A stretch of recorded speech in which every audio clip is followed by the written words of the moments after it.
Hello दोस्तों, जो हमारे सेकेंड लेक्चर में टनल डायोड का जो एक एप्लीकेशन था कि उसको जब हम सीरीज़ में कनेक्ट करते हैं तो वो एक एम्पलीफायर की तरह बिहेव करता है।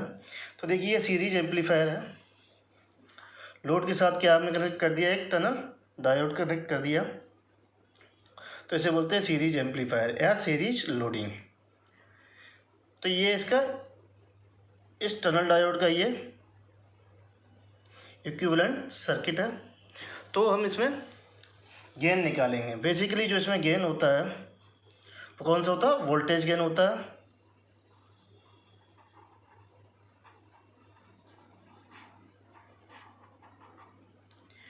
सेकेंड पॉइंट इसमें पावर गेन होगा।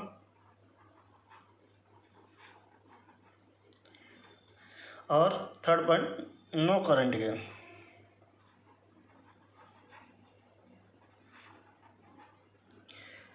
तो इसे वोल्टेज एम्पलीफायर भी कह सकते हैं क्योंकि वोल्टेज गेन है। तो वोल्टेज गेन निकालने के लिए इसका जो है, देखिए कौन सी सर्किट लेंगे, ये वाली सर्किट लेंगे। ये माइनस का RN है, ये है P वोल्ट और ये है लोड, और इस पर प्लस माइनस V0। तो वोल्टेज डिवाइडर लगा देते हैं। तो V0 बराबर RL अपॉन RL प्लस करके क्या रहता है, माइनस का RN इंटू का V। तो V0 अपॉन V बराबर आ जाएगा RL अपॉन RL माइनस का RL। तो ये आ जाएगा हमारा गेन, तो RL अपॉन RL माइनस का RL।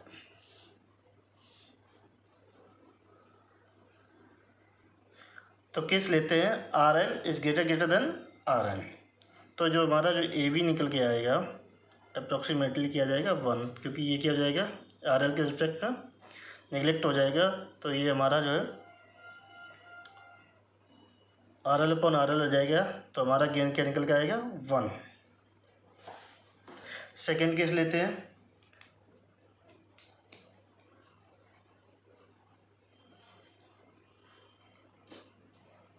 When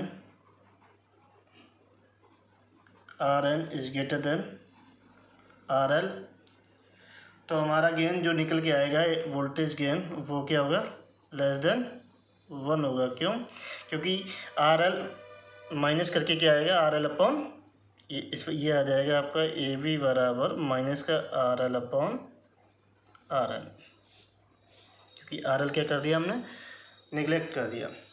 तो ये अटेन्यूएशन का काम कर रहा है और ये क्या कर रहा है, एम्पलीफिकेशन का। अब जब थर्ड केस जो लेंगे, व्हेन मॉड RN बराबर मॉड RL, क्योंकि पॉजिटिव वैल्यू लेंगे तो AV बराबर हमारा क्या हो जाएगा, इनफाइनाइट। तो ये क्या होगी, जब गेन हमारा इनफाइनाइट हो जाता है तो ये ऑसिलेशन की कंडीशन। तो एम्पलीफायर वर्क एज ए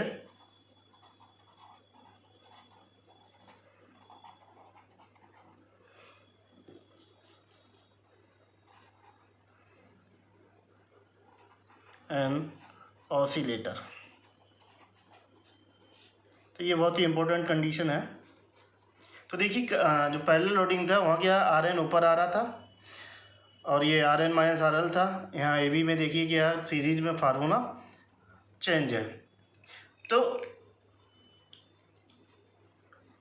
इसके लिए जो एम्पलीफिकेशन के लिए कंडीशन क्या होनी चाहिए हमारी, कि जो नेगेटिव रेजिस्टेंस है वो स्लाइटली लेस देन क्या होना चाहिए, लोड रेजिस्टेंस होना चाहिए। जबकि हमारे पैरेलल लोडिंग में क्या था, उसमें हमारा लोड रेजिस्टेंस क्या है, नेगेटिव रेजिस्टेंस से स्लाइटली कम होना चाहिए। तो हमने यहाँ लिख ली फॉर एम्पलीफिकेशन कंडीशन क्या है, हमारा लोड की वैल्यू नेगेटिव रेजिस्टेंस से ज़्यादा होनी चाहिए या RN is less than RL, या नेगेटिव रेजिस्टेंस की वैल्यू क्या हो, वो लोड रेजिस्टेंस से क्या होता है, स्लाइटली लेस देन होनी चाहिए। तो ये इम्पोर्टेंट है, जो पूछा जा सकता है। अभी तक तो नहीं पूछा गया लेकिन पूछे जा सकते हैं थ्योरी पॉइंट में। अभी तक तो हमने ये पढ़ा था सीरीज और लोडिंग पढ़ा था लोड के। अब हम पढ़ेंगे माइक्रोवेव में एज ए सर्कुलेटर। का यूज करके जो है एम्पलीफायर, टनल डायोड का जो है सर्कुलेटर का यूज करके जो है टनल डायोड जो वर्क एज ए एम्पलीफायर, जैसा कि यहाँ फिगर में दिखाया गया एक सर्कुलेटर है, इस पर क्या है इनपुट सप्लाई कनेक्टेड है, ये टनल डायोड इसका ये आउटपुट है। तो यहाँ कुछ पॉइंट लिखे हुए हैं। सर्कुलेटर जो है हमारा एक परफेक्ट सर्कुलेटर है, तो जिसका क्या है कैरेक्टरिस्टिक्स इम्पीडेंस है वो क्या है पॉजिटिव है, इम्पीडेंस क्या है R0 है। तो ये हमें क्या है एम्पलीफायर ऑसिलेटर बनाना है, तो जो अगर हमें इसे ऑसिलेटर बनाना है तो हमें क्या चाहिए गेन इनफाइनाइट चाहिए। तो उसके लिए क्या करना होगा हमें इसकी वैल्यू जो टनल डायोड है उसकी वैल्यू हमें सेलेक्ट करनी होगी इनफाइनाइट करने के लिए। तो वो क्या होगा निगेटिव रेजिस्टेंस वैल्यू कितनी वो बराबर होगी -R0 के बराबर होगी, जो इसका इनपुट इम्पीडेंस होगा इस टनल डायोड का, और इसका जो इमेजिनरी पार्ट होगा वो क्या हो जाएगा 0 होगा। तो इसके लिए हमें क्या निकालना होगा रिफ्लेक्शन कोफिशिएंट। तो हम जानते हैं रिफ्लेक्शन जो कोफिशिएंट होता है उसका फार्मूला होता है जेड इनपुट माइनस का Z0 upon Z input plus का Z0। तो ये इनपुट सेक्शन का ये क्या होगा आउटपुट सेक्शन का इनपुट इम्पीडेंस, जो हमारा CS इज स्मॉल, ठीक है। तो Z इनपुट क्या हो जाएगा बराबर हो जाएगा ये RN के लिए लेते हैं प्लस ये क्या हो जाएगा Z0। तो ये रिफ्लेक्शन कोफिशिएंट आ जाएगा हमारा, तो RN माइनस का Z0 अपॉन RN प्लस का Z0। यहाँ निगेटिव वैल्यू नहीं ली, तो जब वैल्यू दे रखी होगी तो वहाँ निगेटिव वैल्यू ले लेंगे इसके साथ। या Z0 को क्या है रियल है, क्योंकि सर्कुलेटर का इम्पीडेंस क्या है वो रियल है, तो Z0 बराबर क्या ले लेंगे R0। तो ये आ जाएगा रिफ्लेक्शन कोफिशिएंट RN माइनस का R0 अपॉन RN प्लस का R0। एक तो ये अगर हम ये निगेटिव ले लेते हैं तो हमारे पास ये वाला फार्मूला बन के आता माइनस का R,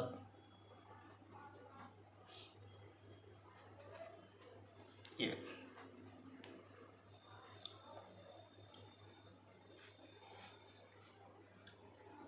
तो ये वाला भी फार्मूला, तो ये वाला फार्मूला यूज कर लेते हैं। तो हमें निकालना पावर गेन, तो पावर गेन होता है तो पावर टू द लोड, तो PL बराबर ये रिफ्लेक्शन कोफिशिएंट का मोड का स्क्वायर इनटू का RN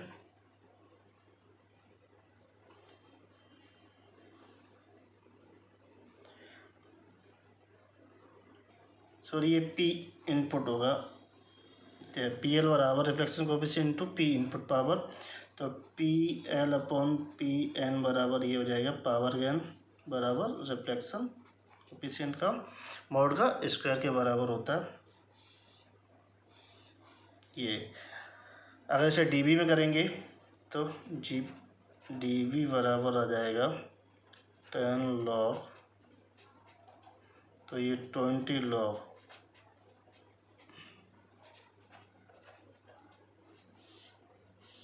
तो ये रिफ्लेक्शन कोफिशिएंट इनफाइनाइट है। ये तो एम्पलीफायर के लिए कंडीशन है कि अगर RN हमारा जो है क्या है R0 के बराबर अगर हो जाता है, जो हमारा नेगेटिव इम्पीडेंस है अगर उसकी वैल्यू किसके बराबर हो जाती है R0 के बराबर हो जाती है, कौन सा केस माइनस का ये मोड ले लेंगे बराबर R0, ये वाला केस, या RN बराबर क्या ले लेंगे R0। तो इस केस में हमारा क्या होगा जो रिफ्लेक्शन कोफिशिएंट है वो क्या हो जाएगा इनफाइनाइट हो जाएगा। जब इनफाइनाइट हो जाएगा इसका मीन्स है कि जो हमारा सर्कुलेटर क्या है जो एम्पलीफायर हमने जो डिज़ाइन किया था यूजिंग सर्कुलेटर वो क्या वर्क करने लगेगा एज ए ऑसिलेटर वर्क करने लगेगा। क्यों? क्योंकि पावर गेन क्या हो जाएगा हमारा जो हमारा GP हो जाएगा वो किसके है ये, तो ये क्या हो जाएगा, इनफाइनाइट। तो पावर गेन भी हमारा क्या होना चाहिए, इनफाइनाइट होना चाहिए ऑसिलेशन के लिए।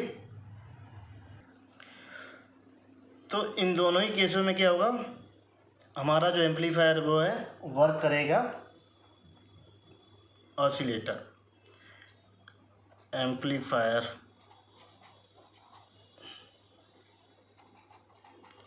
Works as a oscillator. तो ये किसका, ये एप्लीकेशन किस में था, ये माइक्रोवेव में एप्लीकेशन, बहुत ही इंपॉर्टेंट पॉइंट है ये। जो जब हमारा क्या है, रिफ्लेक्शन कोफिशिएंट इनफाइनाइट हो जाता है, जबकि हम ईएमटी में पढ़ते हैं रिफ्लेक्शन कोफिशिएंट की वैल्यू क्या है, -1 और 1 के बीच लाई करती है। देखते हैं यहाँ पे क्या केस आ रहा है, वो इनफाइनाइट आ रहा है। तो इनफाइनाइट केस का मतलब क्या है कि पावर गेन क्या हो जा रही है, वो इनफाइनाइट हो रही है, इसीलिए वो क्या कर रहा है, वर्क ऑसिलेटर कर रहा है। ये इंपॉर्टेंट पॉइंट है।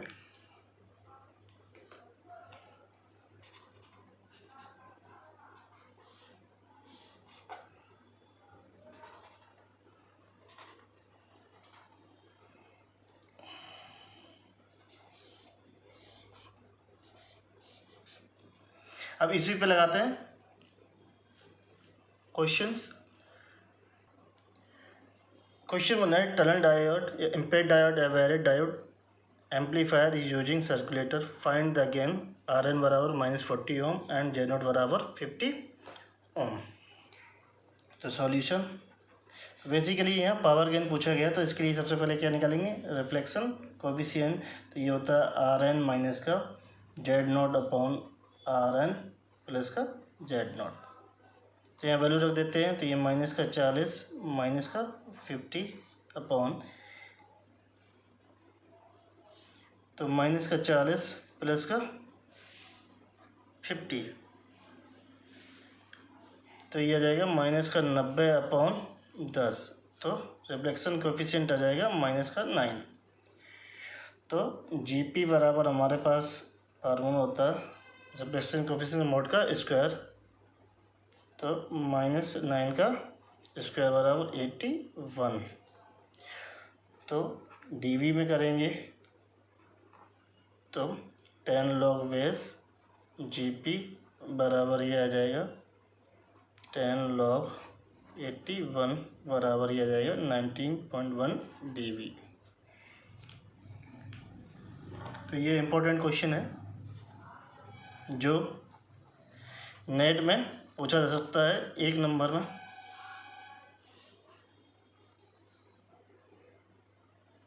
वो डीबी ना पूछे, सिंपली वो जीपी में पूछ सकता है।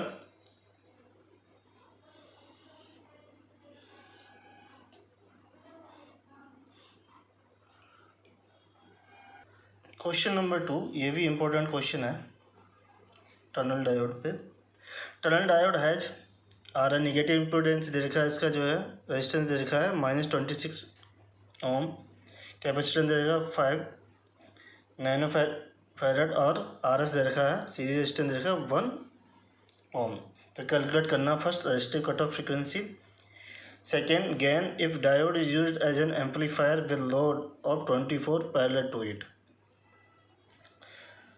तो सबसे पहले फर्स्ट पार्ट निकालेंगे, जो कट ऑफ फ्रिक्वेंसी का जो उसका फार्मूला होता है FC बराबर 1/2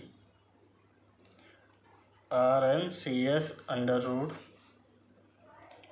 RN अपॉन RS माइनस का 1।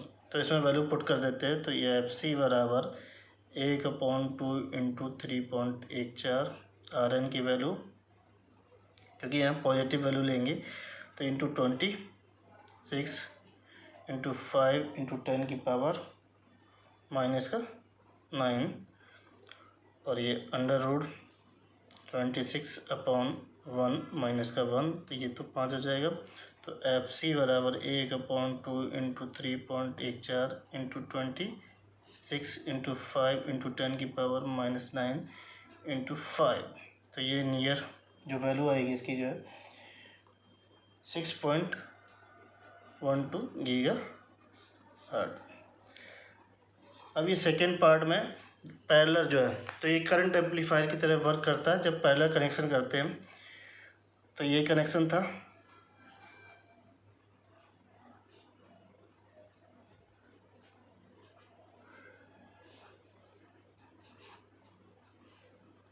ये था लोड, ये था वोल्टेज, ये था Rn और ये था C और ये था Rg, तो ये I और ये है IL। तो इसमें जो गेन निकल के आएगा फार्मूला, तो माइनस का Rn अपॉन माइनस का Rn प्लस का RL, तो गेन बराबर Rn अपॉन Rn माइनस का RL। वैल्यू रख देते हैं। Rn की वैल्यू है 26 अपॉन 26 माइनस का RL की वैल्यू है लोड 24। ऑब्वियसली क्योंकि ये केस किसका है, वैल्यू मैग्नीट्यूड वैल्यू अगर ले लेते हैं तो Rn वैल्यू ज़्यादा है और RL वैल्यू क्या है, कम है। ये किस में चाहिए होता है हमें, करंट एम्पलीफायर में, पैरेलल लोडिंग। तो गेन बराबर ये हमारा आ जाएगा, इसे हम AI मार्क कर देते हैं, 26/2 बराबर 13। इसे dB में लिख लेते, तो AI dB बराबर आ जाएगा 20 log AI, ये 20 log 13 और ये आ जाएगा 22 dB।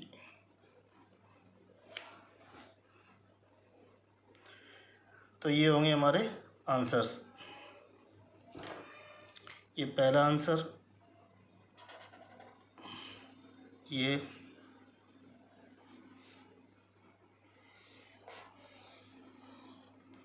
दूसरा वाला आंसर, ये dB में आंसर है।